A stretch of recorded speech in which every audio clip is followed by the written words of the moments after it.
Hi again. Chapter 3 today, The Land of Stories, The Wishing Spell by Chris Colfer.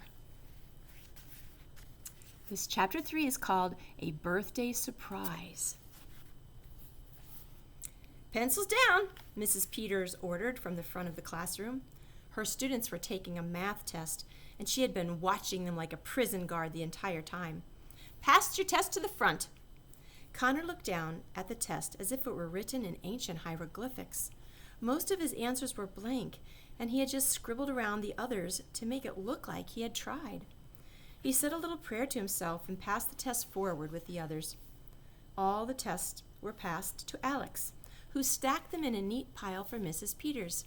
She always felt so refreshed after taking a test, especially one as simple as that one had been for her. Her brother's test caught her eye, since it was the one with the least amount of writing on it. Alex knew Connor always tried his best at school, but his best never seemed to be good enough. She looked back at him, wishing she could help him, and then it occurred to her, maybe she could. Alex looked up at Mrs. Peters and saw that she was busy looking at the notes on her lesson plan. Would her teacher notice if Alex quickly filled in a couple of answers for her brother? Was Alex even capable of doing something so blatantly wrong? Was it considered cheating if you were doing it on someone else's test? Would the gracious gesture cancel out the offense in the grand scheme of things? Alex was prone to overthinking everything, so she just did it. She quickly filled in some of her brother's answers, made her handwriting slightly sloppier than it usually was, and handed the stack of tests to Mrs. Peters. It was the most spontaneous thing she had ever done. "Thank you, Miss Bailey," Mrs. Peters said, making eye contact with her. Alex felt the pit of her stomach, like it had fallen out of her body. The excitement she had felt from her impulse was now overshadowed by guilt. Mrs. Peters had always trusted her. How could she do something so juvenile? Should she confess what she had done?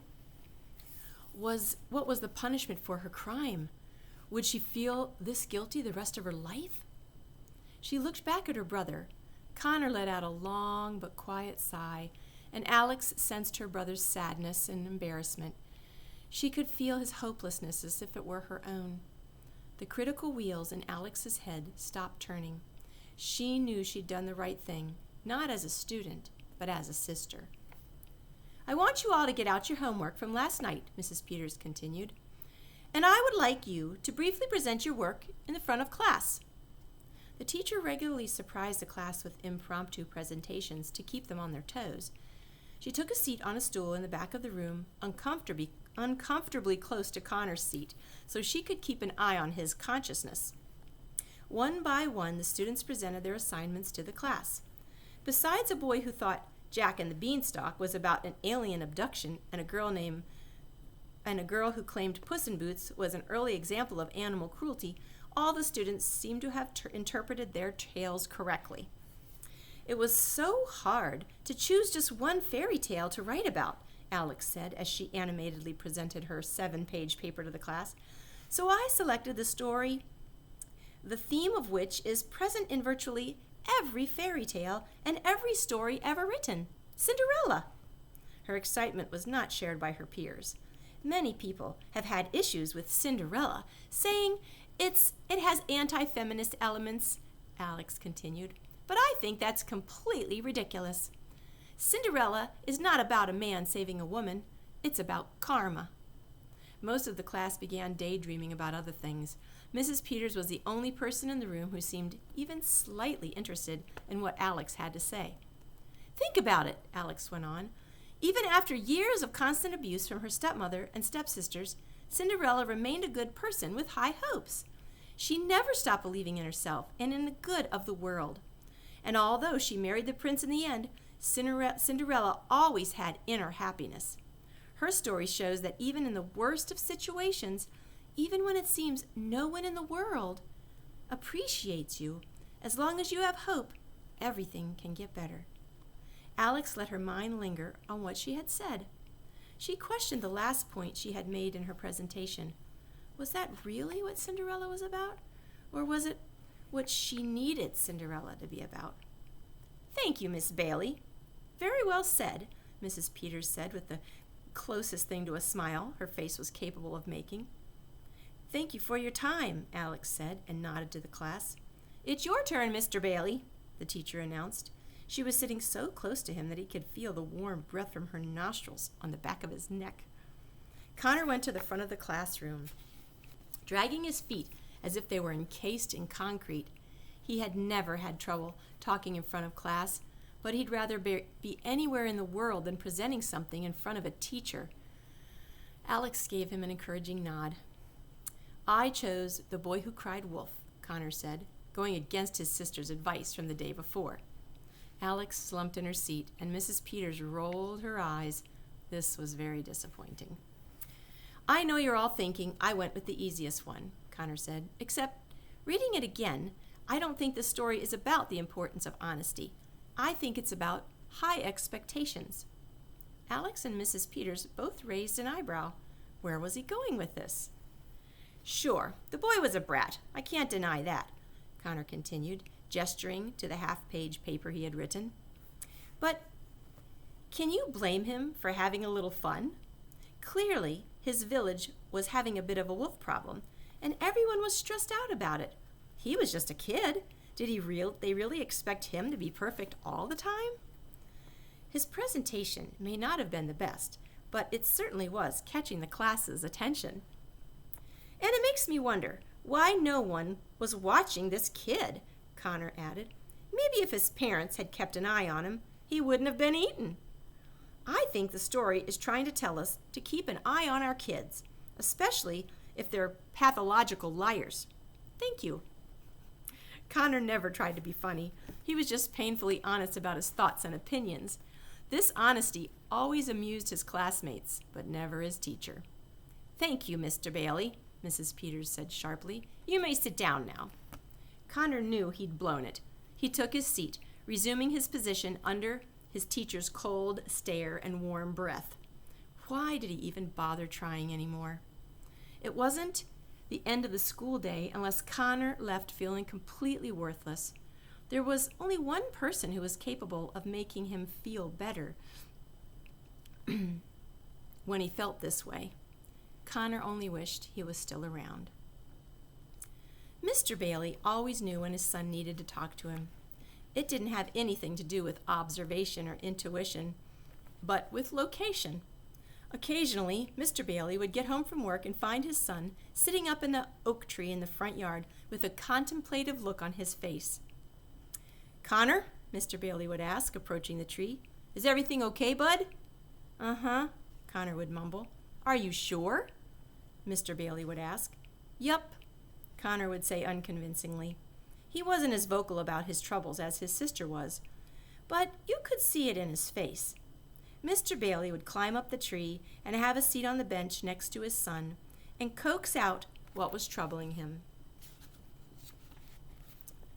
Are you sure you don't want to talk about it? Mr. Bailey would continue. Did something happen at school today? Connor would nod his head.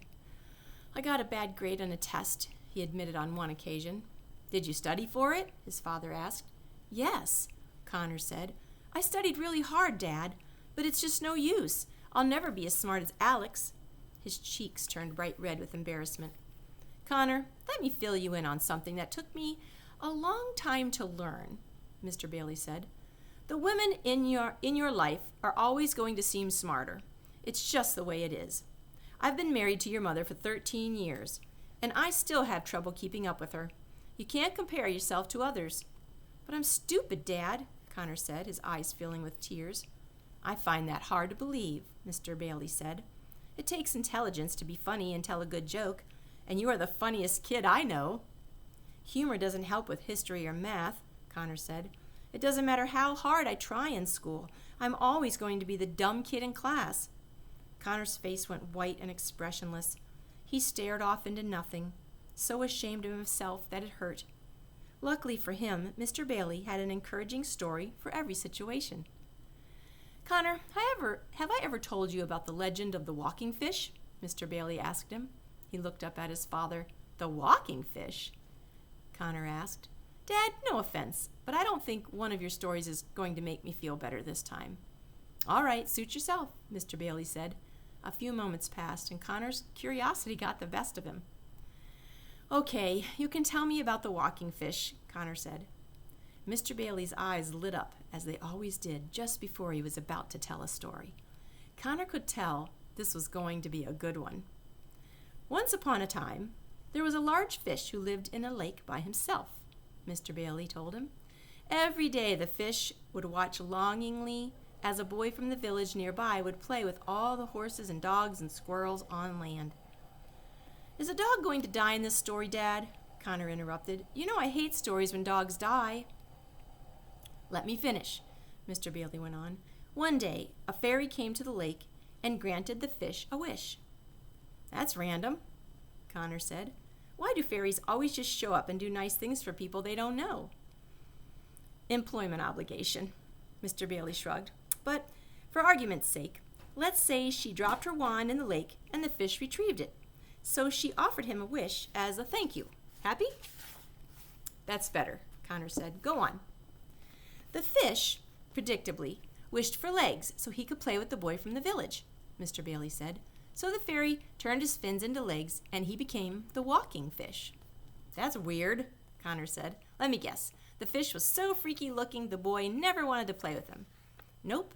They became great friends and played together with the other land animals," Mr. Bailey told him. "But one day, the boy fell into the lake and couldn't swim. The walking fish tried to save him, but it was no use. He didn't have fins anymore. Sadly, the boy drowned." Connor's mouth hung open like a broken glove compartment. "You see, if the fish had just stayed in the lake and not wished to be something else, he could have saved the boy's life," Mr. Bailey finished. "Dad, that's a horrible story," he said. "How does a boy live by a lake and not know how to swim? Dogs can swim. Couldn't one of them save him? Where was that fairy when the boy was drowning?" "I think you're missing the point of the story," Mr. Bailey said. "Sometimes we forget about our own advantages because we focus on what we don't have. Just because you have to work a little harder at something that seems easier to others doesn't mean you're without your own talents." Connor thought about this for a moment. "I think I get it, Dad," he said. Mr. Bailey smiled at him. "Now, why don't we get down from this tree and I'll help you study for your next test?" "I told you studying doesn't help," Connor said. "I've tried and tried and tried. It never helps." "Then we'll come up with our own way of studying," Mr. Bailey told him. "We'll look at pictures of people in your history book and make up jokes about them so you'll remember their names. And we'll create funny scenarios to help you with all those math formulas." Connor slowly but surely nodded and agreed to it. "Fine," he said with a half smile. "But for future reference, I liked your story about the curvy tree much better." The walk home that day was very quiet. Alex could sense that her brother's presentation had left him a little tense. She tried breaking the silence every few steps with supportive comments, or at least she thought they were supportive. "I thought you made a good point," she said sweetly. "Granted, it's not a point I would ever have made." "Thanks," Connor replied. She wasn't helping. "You may have overanalyzed it, though," Alex said. "I do it all the time. Sometimes I read a story and interpret it the way I want to rather than the way the author wanted me to. It just takes practice." He didn't respond. She still wasn't helping. "Well, it's our birthday today," Alex reminded him. "Are you excited to be 12? "Not really," Connor admitted. "It feels just like 11. But aren't we supposed to be getting a new set of molars soon?" "Come on, let's be positive," Alex insisted. "Even though we aren't doing anything exciting for our birthday, we should stay optimistic. There are plenty of things to look forward to. One more year until we'll be teenagers." "I suppose," Connor said. "Only 4 more years left until we can drive." "And 6 years left until we can vote and go to college," Alex added. That was all they could come up with.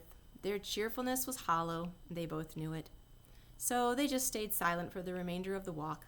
Even if they had the most extravagant party in the world waiting for them at home, birthdays were always going to be hard for them. School had been predictable. The walk home had been typical. The whole day had seemed normal. There wasn't anything about the ordinary to make their birthday feel special at all. until they got home and saw a bright blue car pull into the driveway. "Grandma?" the twins said in perfect unison. "Surprise!" yelled their grandmother, getting out of her car. She was so loud the entire neighborhood could hear her. The twins ran up to her with huge smiles on their faces. They only saw their grandmother a couple times a year and were stunned to see her in the driveway with no prior warning. Their grandmother hugged both of them so tight that they thought that they would pop. "Look at you two," she said. "You both look like you've grown a foot since the last time I saw you." Their grandmother was a petite woman with long graying brown hair that was pulled back in a tight braid. She had the warmest smile and the kindest eyes in the world, which wrinkled pleasantly when she smiled, just like the twins' dad's eyes had. She was cheerful and energetic, and exactly what the twins needed. She always wore bright dresses and her signature shoes with white laces and brown heels. She was never more than a few feet away from her large green travel bag and blue purse. And although their grandfather had died many years before, she always wore her wedding ring. "We had no idea you were coming," Connor said. "It wouldn't be a surprise if you knew I was coming," Grandma said. "What are you doing here, Grandma?" Alex said. "Your mom called me, asked me to stay with you a while she went to work," Grandma told them. "I couldn't let you spend your birthday alone, could I? Thank goodness I was in the country." Their grandmother was retired and spent most of the year traveling around the world with other retired friends. They traveled to mostly third world countries to read to sick children in hospitals and taught other children of the community to read and write. "Come help me with the groceries," Grandma told the twins. She opened her trunk and the twins began unloading bags and bags filled with food into the house. It was enough food to last them for weeks. Mrs. Bailey was sitting at the kitchen table going through another stack of mail with bright red warning labels on them. She quickly pushed them to the side when the twins and their grandmother paraded into the kitchen with the groceries. "What's all this?" Miss Bailey asked. "Hello, dear," Grandma said to her.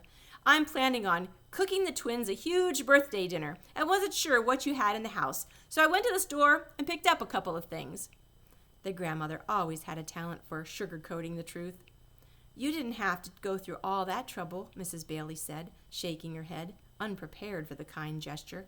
"It wasn't no trouble at all," Grandmother said with a small but reassuring smile. "Alex, Connor, how about you go get your birthday presents from the front seat of my car, and I will catch up with your mom for a second.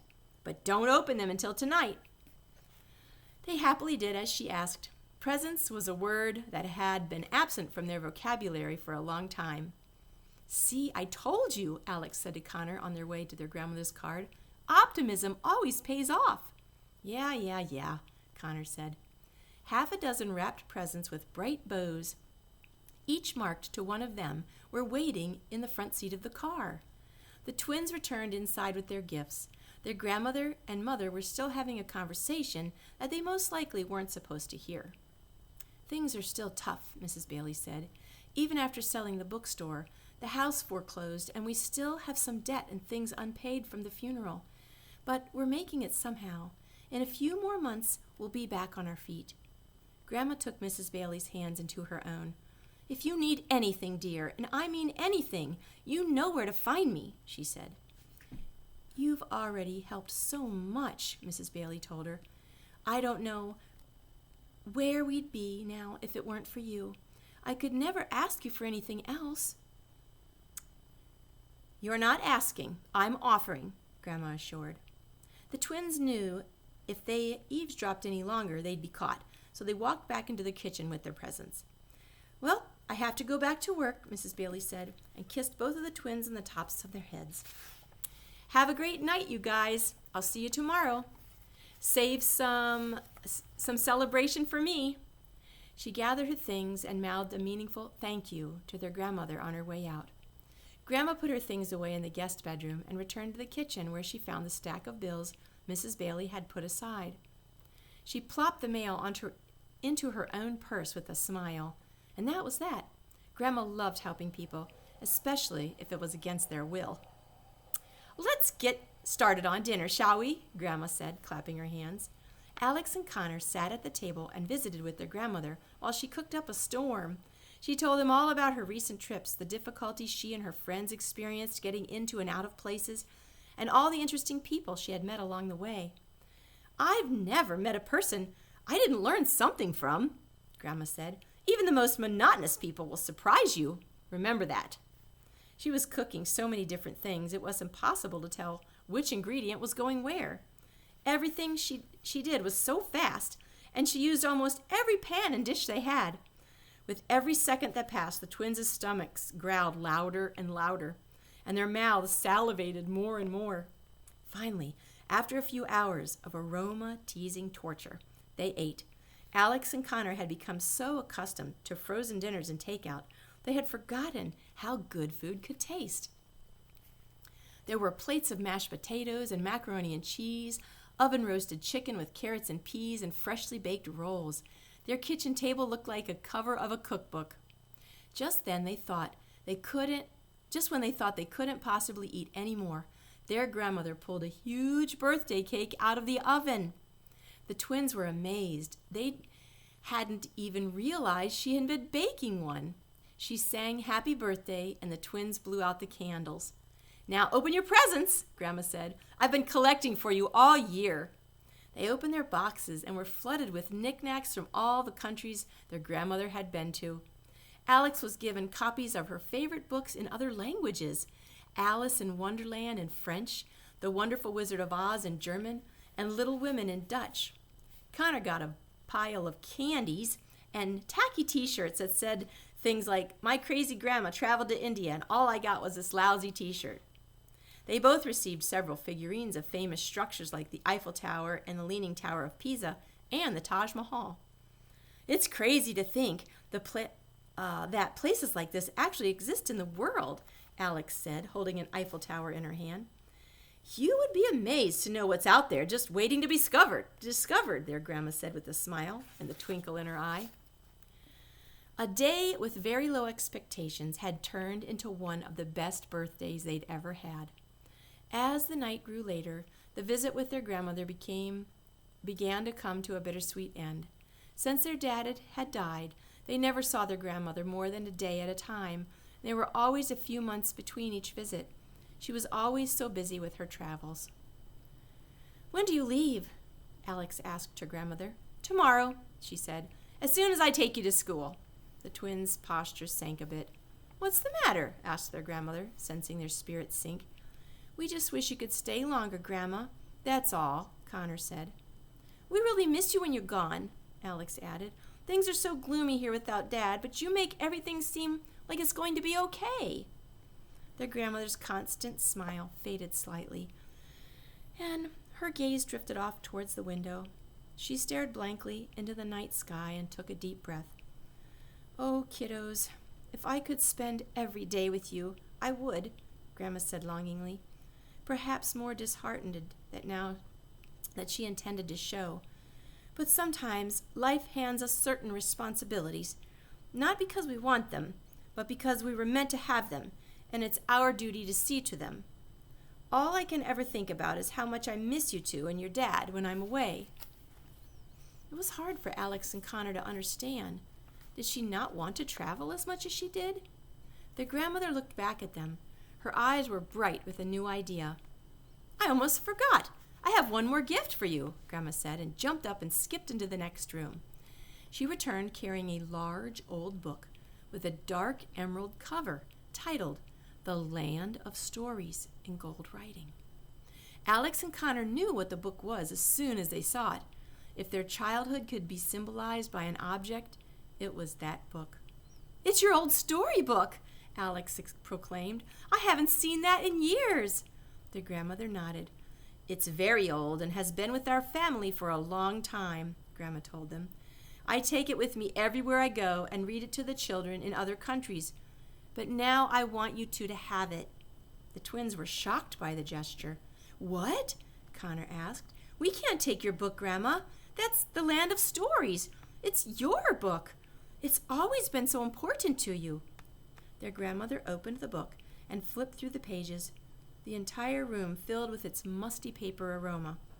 "That's very true," said Grandma. "This book and I have spent a lot of time together over the years, but the best times were when I read it to you. So, I'd like to pass it down to you now. I don't need it anymore. I have all the stories memorized anyway." She handed it to them. Alex hesitated, but finally accepted the book from her grandmother. It didn't feel right to take it. It was like receiving an heirloom from a relative who was still alive. "Whenever you're feeling down, on those days you miss your dad the most, or when you just wish I were here, all you have to do is open it up and we'll all be together in spirit reading along," Grandma told them. "Now it's getting late and you have school tomorrow. Let's get ready for bed." They did as she asked. Even though they were too old for it, their grandmother insisted on tucking them into their beds like old times. Alex took The Land of Stories with her to bed that night. She gently flipped through the old pages, being careful not to tear them. Seeing all the colorful illustrations of the places and characters again made her feel like she was reading an old scrapbook of sorts. She loved reading, spending time reading about fairy tale characters more than anything. They had always been so real and accessible to her. They were the best friends she had ever had. "I wish we got to choose which world we lived in," Alex said, running her fingers over the illustrations.